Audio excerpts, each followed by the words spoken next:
అందరికీ good morning అండి. ఇప్పుడు మన అశోక్ జిమ్లో అందరూ జిమ్ చేసుకున్నాం. ఎవరికైనా 1 అవర్ చేసుకుని మళ్ళీ మనం వెళ్ళిపోయిన తర్వాత ఎవరైనా ఒడ్డు వీటిలో ఎంగేజ్ అయిపోతుంటాం. కాకపోతే మనం ఇక్కడ వర్క్ చేస్తున్నామంటే ఒక ఎఫెక్షన్ ఉంటుంది అనమాట.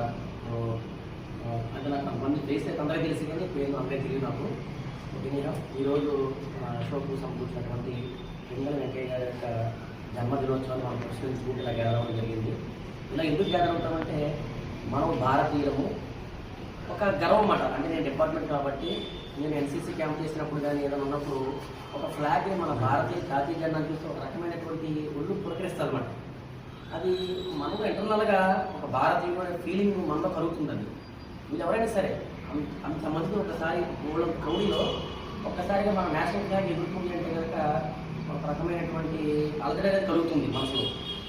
అటువంటి జాతీయ జెండాని మన పింగళ వెంకయ్య గారు, అది మన ఆంధ్రవాసి కృష్ణా జిల్లా బట్ట పెనుమండ గ్రామంలో జన్మించిన వ్యక్తి, దాన్ని రూపొందించడం మనకి నిజంగా గర్వకారణం. ఇతను 1878 సంవత్సరంలో జన్మించాడు. మంచి విద్యావేత్త మాట. ఈయన సైన్యంలో కూడా పనిచేశాడు, ఆర్మీలో కూడా పనిచేసి తర్వాత కొంతకాలం బయటకు వచ్చి రకరకాల వ్యవసాయ పరిశోధనలు, తర్వాత ఖనిజ సంబంధించిన వాటిలో కొన్ని ఉద్యోగాలు చేసిన తర్వాత ఇంకొక ఆలోచన వచ్చింది.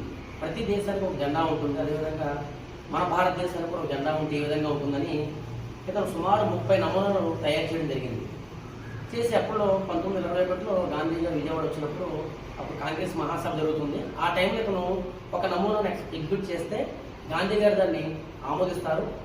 ఆమోదించిన కొత్తలో మనకి మధ్యలో అశోక్ చక్రం ఉండదండి, రాట్నం ఉంటుంది. మన చూసారు మన చేనేత కార్మికులు మరాఠ రాట్నం ఉంటుంది అన్నమాట. ఆ రాట్నం ఉండేది గతంలో.